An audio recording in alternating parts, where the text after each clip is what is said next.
What's up, my Pungios? Andy with Andy Vlogs. Excited to share with you guys this content here. As the title suggests, we're going to be going over the DJI Osmo Mobile 6. Really excited here to be able to review this. I've gone over extensively, been able to play with it for about 2 or 3 hours here, and I have my verdict. As the title suggests, this is a good review.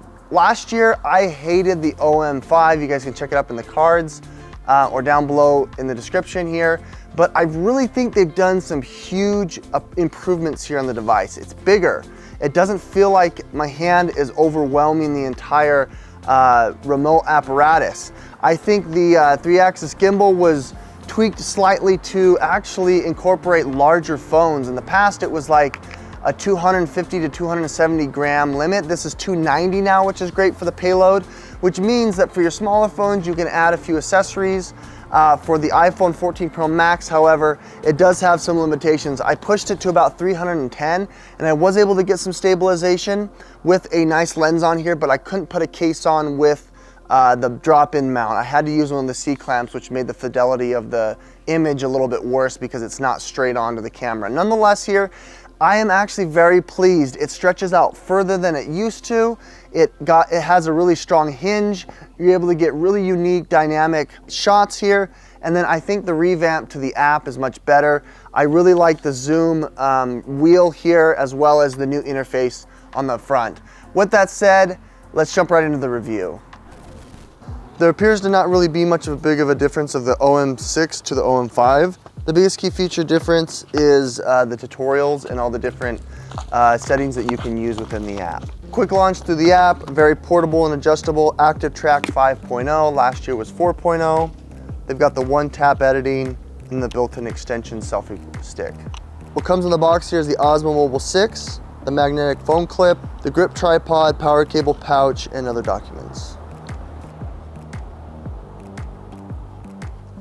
Okay, that's about it. As you guys can see, it's a little bit different stick here. I think they align it more with the new Ronins that they came out with. You do have an LCD screen, which is cool.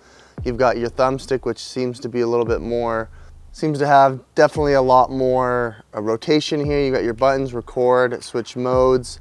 You even got your pull focus here, which is kind of cool, which has an articulating button. And then you got your M for your mode, change your mode from POV, pan, tilt, rock, that kind of a thing. Unfolding it here is pretty straightforward. You kind of just do this elbow hitch, change it. When you hitch it like that, it actually opens and turns on, which was kind of cool, so you don't have to deal with turning it on. You're gonna throw on the clip here, which aligns with this arrow and this dot. And then you let go of the third axis.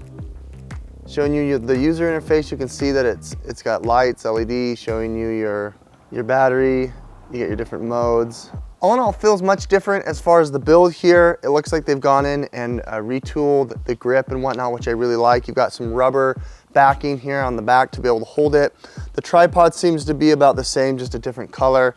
And then the 3-axis gimbal seems to be the same from the OM5 to this year. The extension rod, it looks like it goes out a little bit further. It seems like you've got 5 grooves here, whereas before it was 3. So you've got a little bit more of a distance there. And then lastly here, looks like the locking here is pretty tight, which is nice. So my biggest gripe here with the device here is that the payload maximum is about 290 grams. To put that into perspective, a iPhone 14 without a case is 170 grams, which gives you the option here to have a third-party device that you can put like their C-clamp on to be able to put like a lens on top of it. If you wanted to add like Moment lens case on top of it, then the Moment case is about 40 to 70 grams depending on the size, and then putting the lens on is going to make it 90 to 100 grams heavier. I have the anamorphic lens on, which puts us still under that threshold of about 250 grams if I attach it to the iPhone 14. If I want to bump it up to the Pro Max or the Pro, that's going to be significantly heavier because of all the differences in the device, and so that's going to put us well past that 290 gram threshold. Placing on the quick clip is pretty straightforward. You want to make sure that the way that you're clipping it is where the cameras are up. We're going to turn on the device, pressing and holding M, and it gets you already a very, very stable phone. Granted, this is under the payload limit, so it's gonna be fine. Pushing the trigger on the back here is gonna recenter. Holding it is going to hold tilt. I think it's basically set on pan and tilt, unlocked, and roll is locked, as you can see. But you can change through the different modes here to whatever version that you want. If you wanted, this is POV view, which has the roll unlocked. I'm gonna keep it on the default, so it's got pan unlocked and tilt unlocked. You can easily change from horizontal to vertical depending on the type of video you wanna do. As you can see here in the DJI Osmo app, I'm panning, very straightforward. It's vertical, tilt, it guides with me. Same kind of movement and motion if you've used any of these types of devices here. What's nice about this device here is that I can already notice that the hand grip is much bigger, it's wider. I really like that from the 5 to the 6. With that said, the thumbstick here I can move pan and tilt, which is nice. You can't quite do a roll, but we don't care about rolling. In the user interface, you can switch easily on and off here the resolution and FPS. You can change it to manual or auto. You can even do the time lapse or glamour shots if you want. Down here on the bottom, you can do slow-mo, dynazoom. These are all the features here that we'll show you in a bit, hyperlapse, all that good stuff. Here on the pictures, you can do the photo, and they've revamped the pano to give you a wider pano or all the different angles if you want. You can try out all their different new clone me pano, whatever that means. And then you got the story mode, which builds out stories for your Instagram or whatever. Okay, we're gonna show you the object follow, I guess. You just drag and follow the object. It should grab onto it, and then the device will turn it by itself as it loses it. So the active tractor is having a hard time grabbing this inanimate object, which is my camera for some reason. As I pan across, you can see it follows the object. That's pretty good. As I go down, it tracks it up. That's pretty good, I like that. This is nice to just kind of throw that on here if you want it to actively track your kids or whatever. Let's get it on this pillar, see if it'll track the pillar if I go behind something. Yeah, oh, no, it caught it. You saw for a second there that it lost it. Oh, but once you lose its face, it loses it entirely. So you can't really go 360 degrees around an object because I guess it remembers the face. I don't know, see how it loses it? So you don't have that like 360 degree ability to go around something. So I'm gonna do this playhouse. Once I go past the front, it kind of loses it. Do you see that? There is some limitation there. We're gonna toggle on the zoom, the little zoom gear thing. It actually responds pretty well.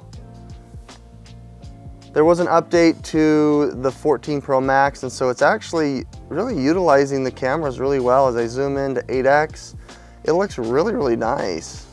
As it hits each camera, it's still able to catch the parallax, which isn't too bad.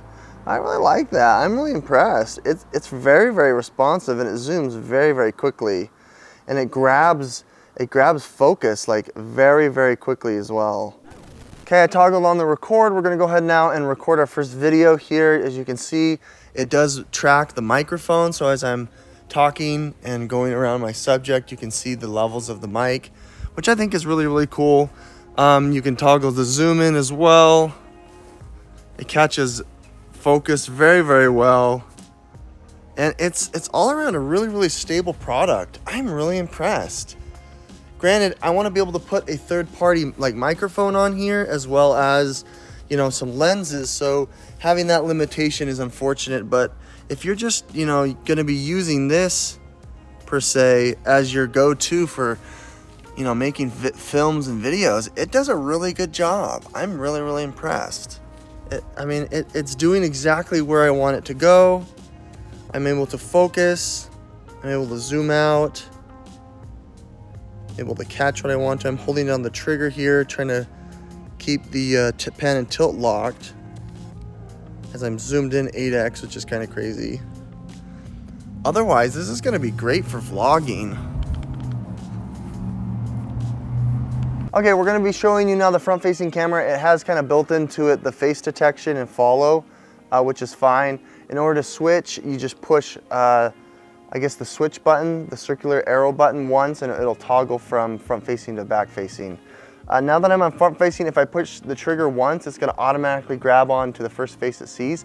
And you actually notice that it zooms out. So I wonder if it's utilizing more of the 12 megapixel on the front-facing, which is kind of cool. It's mainly meant to just grab your face, and it's easier for the AI to be able to track your face like that. So if I move the thumbstick a little bit, it will kind of keep that horizon where I want it. And it's not gonna pull it to the center, which is kind of cool. So I noticed that that's different from this year to last year. But as you guys can see, it is capturing my face just fine. It's following it as I go around, and it'll still capture it just like that. As I go up and pan up, it does actually bring me back to where I wanted it. That's actually really intelligent. They're doing a great job here. Oh man, I'm impressed. I like that a lot. That is pretty cool. I'll admit, they've done a way better job from this year to last year. So here's my first video trying to get my face in the upper quadrant while it's tracking it with the extender rod all the way out. It's out about, I don't know, 8 inches to 12 inches. And it's tracking my face really well as I kind of bump and bobble and move around. It's still tracking my face really well for the most part. I really like this. Target camera is actually really pleasant. Let's go ahead and go for a run and see as I run how well the tracking is. It is utilizing some image stabilization from the iPhone, but it's still tracking me as I'm jumping up and down. That's really impressive. I like that. We're in the native app right now on Apple, and you guys can see, obviously, I've got the native camera app. We're gonna hit the record button, and it does toggle on and off, which is nice. So the shutter button can be used here on the Apple native app for obviously your pictures and for your video. Let's see if it can switch to front facing. No, so I push the button to change the front facing and it does not. Zoom does not, so this little wheel does not zoom, which is unfortunate.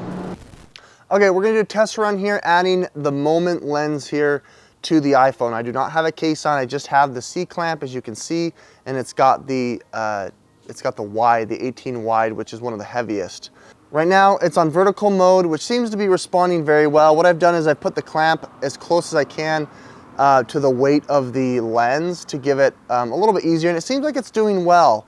I think doing anything more technical, where it might be bumping against this arm, I might have to push it up a little bit more to give it a little bit more wiggle room, but that is gonna throw off the weight balance there, which is gonna be unfortunate. What happens is it kind of breaks because it doesn't want to mess with the servos here. But for the most part, it seems like we can pan and it keeps that. We can tilt. I think anything more complex than that might have an issue. So I'm going to go ahead and demonstrate that now here. Showing you a horizontal here, it is having a hard time because this is a little bit too heavy. I want to slide it as best I can to the edge here. And once I get it a little bit more center, it seems to be doing all right. So the closer that you can get your accessory to the center servo, the better. It seems to be panning somewhat all right, but it kind of breaks, as you guys can see. So this is above the weight limit for the 14 Pro Max. Tilting down is gonna bump it, so keeping that in mind here. Okay, this is my first test run with the wide on, as you guys can see. It is having a hard time. I've got the extended pull out. That pan is having a hard time because it doesn't necessarily hold it that well, and I'm kind of shaking it here left and right, and it's doing it for the most part. You can get these really intricate like angles when I'm trying to like pan and tilt down, but it doesn't seem to be following here. When I want to get real close to this tree, it gets all right, but it's above that payload.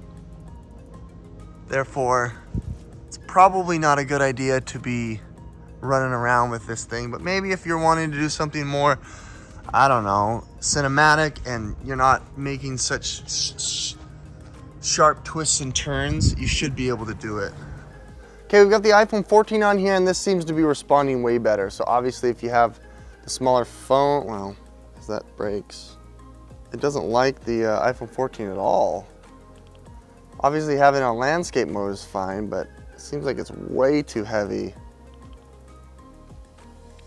Unfortunately, you can't really add much of a counterweight here because of the way that the arm is. But as you see, I'm panning and tilting. It is having a hard time holding that center. Why don't we go ahead and hit record? As you guys can see, this is on record. Yeah, this is not a good option even for the 14. Wow, even though the payload, why is that so,